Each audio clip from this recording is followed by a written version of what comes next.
男はバスタブの中で包丁を動かし続けていたのだ。隣の部屋では警察官がドアをノックしていたのだ。その男は何も知らないと平然と答え、捜査員が立ち去るのを確認してからまた作業を再開したのだ。警察が来ているのにその場でなの？東條瑠璃香さん、当時23歳。同じフロアのわずかに部屋隣に住む隣人に拉致され、その夜のうちに命を奪われたのだ。防犯カメラには彼女がマンションへ入る姿が映っていたのに、外へ出る映像は一切残されていなかったのだ。なぜ犯人は警察が動き始めた後でも証拠を消し続けることができたのか。そしてなぜ彼女は助からなかったのだ。東條瑠璃香さんは2008年3月1日、姉と2人で江東区潮見のマンション916号室へ引っ越してきたのだ。姉妹で暮らし始めたばかりだったのね。彼女は当時23歳の会社員で、同僚からはいつも明るくて職場の雰囲気を和ませてくれる存在だったと語られているのだ。4月18日の夜も仕事を終えてまっすぐマンションへ帰宅する途中だったのだ。防犯カメラには午後7時30分頃、建物へ入る彼女の姿がはっきりと映っていたのだ。普通の何でもない帰り道だったのね。2部屋隣の918号室に住んでいたのが加害者の星島貴則、当時33歳のフリープログラマーなのだ。月収は約50万円で生活には困っていなかったと報じられているのだ。星島が同マンションへ入居したのは2008年2月9日のことで、東條さん姉妹が越してきたのはそのおよそ3週間後のことなのだ。ほぼ同じタイミングで入居したので、それが悲劇につながったということかしら。星島は入居直後から東條さんを標的として定め、廊下での目撃や生活音から彼女の帰宅パターンを把握していたと伝えられているのだ。それはもう計画的だったということよね。許せないわ。この後事態は急転するのだ。4月18日午後7時30分頃、星島は東條さんが916号室の前でドアを開けようとした瞬間を狙い、背後から頭部を鈍器で殴りつけたのだ。衝撃で体勢を崩した東條さんの口に即座にタオルを押し込み、声を封じたのだ。悲鳴が廊下に響く間もなかったのだ。両手首と足首をビニール紐で縛り上げ、引きずるようにして自室918号室へ連れ込んだのだ。扉が閉まった。廊下には静寂だけが残されたのだ。午後8時43分頃、帰宅した姉が玄関付近の異変に気づき、血痕を発見して110番通報したのだ。しかし妹の姿はどこにもなかったのだ。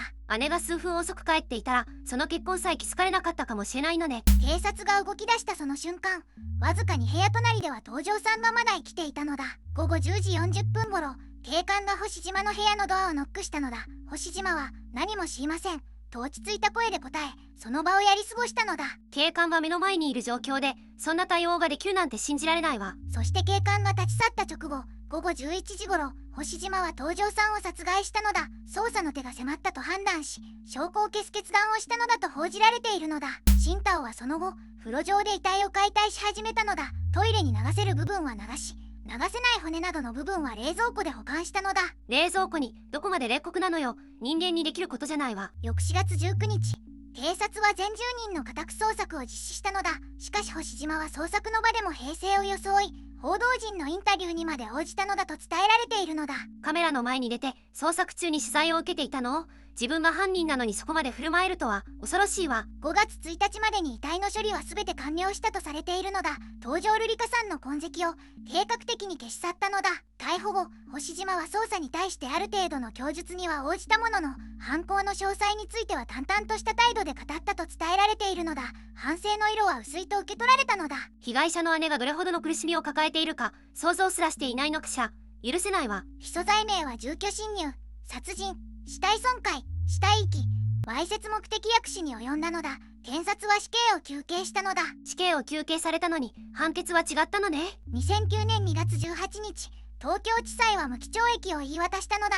同年9月に東京高裁が検察側の控訴を棄却し、無期懲役が確定したのだ。東條さんの命がこの結末で終わるなんて、遺族の方たちの無念はどれほどのものか、胸が痛くなるわ。ここからは僕とメタンの見解を話したいのだ。事実だけじゃわからない部分について私たちなりに考えてみるわよ。まず、なぜ星島という人間が生まれたのかを考えたいのだ。報道によると、彼は月収50万円を稼ぐフリーのプログラマーで、表面上は普通の社会人だったのだ。それなのにあれほど残酷なことができたなんて、どこで何かが狂ったのかしら。僕が注目するのは、彼がマンションに入居してからわずか2ヶ月足らずで犯行に及んでいる点なのだ。衝動的な強行ではなく、東條さんの帰宅パターンを観察し続けていた可能性が高いのだ。待ち伏せまでしていたのなら最初から標的にしていたということよね。それって生まれつきの何かがあったんじゃないかしら。僕はそこが分岐点だと思うのだ。幼少期に他者の痛みへの共感が育まれなかった環境があったとすれば、こうした観察、計画、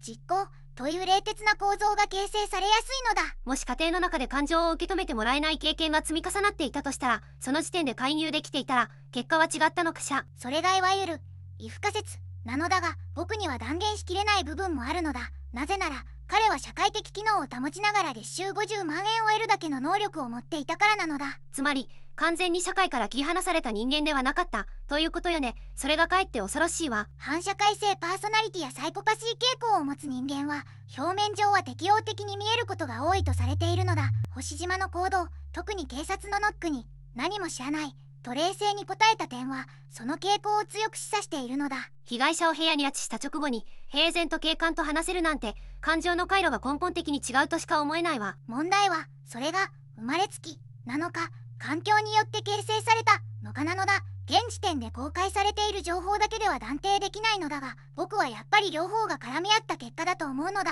生まれ持った素因があったとしても、育つ環境が違えば犯罪者にならずに済んだ可能性もあるわよね。どちらか一方では説明できないわ。生まれつきか環境かという問いに単純な答えはない。それがこの事件の最も深い闇の一つだと僕は思うのだ。次になぜ犯行が長期間にわたって気づかれなかったのかを考えたいのだ。星島は遺体をトイレに流せる部分は流し、残りは冷蔵庫に保管してゴミとして捨てていたのだ。4月19日から5月1日まで2週間近くかけて処理していたのよね。その間誰も異変に気づかなかったなんて。僕が注目するのはマンションという住環境の構造なのだ。隣人と顔を合わせても挨拶程度で終わる、互いの生活に踏み込まない距離感が現代の集合住宅には根付いているのだ。それが犯人にとって都合よく機能してしまったということよね。隣が何をしているかわからないという無関心が犯行を2週間近くも隠し続けさせたわ。さらに星島は逮捕前に報道陣のインタビューに応じていたのだ。捜査の目が向いているにもかかわらず被害者を知る近隣住民として振る舞えたのだ。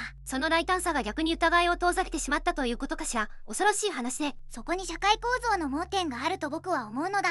普通に見える人間は犯人ではないという先入観が捜査の焦点を外に向けてしまった可能性があるのだ。入居からわずか2ヶ月で犯行に及んでいるのに、入居審査や管理体制で何か防げなかったのかしら。疑問が残るわ。マンションの入居審査は経済的な信用を見るものであって、人格や危険性を測る仕組みではないのだ。月収50万円のフリーランスという条件では審査を通過して当然だったのだ。被害者の東條さんは入居からたった1ヶ月半で命を奪われたのよね。防犯カメラが帰宅を記録しても退出映像がないだけでは即座に隣室への捜索にはつながらなかった。防犯カメラの映像が戻ってこないという事実は早い段階で把握されていたのだ。それでも同フロアの住人を即時に強制捜査できなかった点に令状主義の壁があると僕は思うのだ。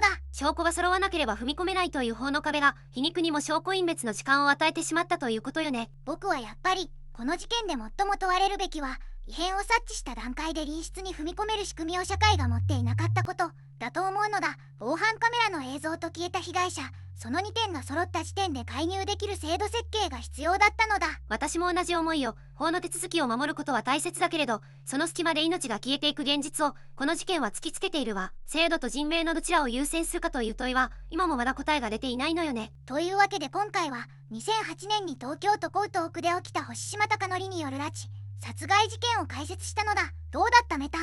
同じマンションのほんの2部屋隣に住む人間にこれほどの恐怖が潜んでいたという事実に言葉を失ってしまうわ。そして証拠隠滅を許してしまった制度の問題は今も私たちに重くのしかかっているのよね。東條瑠璃香さんは当時23歳。これからの人生がまだまだ広がっていたはずなのだ。その未来を理不尽に奪われたことを絶対に忘れてはいけないのだ。瑠璃香さんのご冥福を心からお祈りしているわ。ここまで見てくれてありがとうなのだ。チャンネル登録と高評価をしてくれると嬉しいわ。概要欄に再生リストも貼ってあるからぜひ見てほしいのだ。コメント欄ではこの事件についてみんなの意見を聞かせてね。また明日なのだ。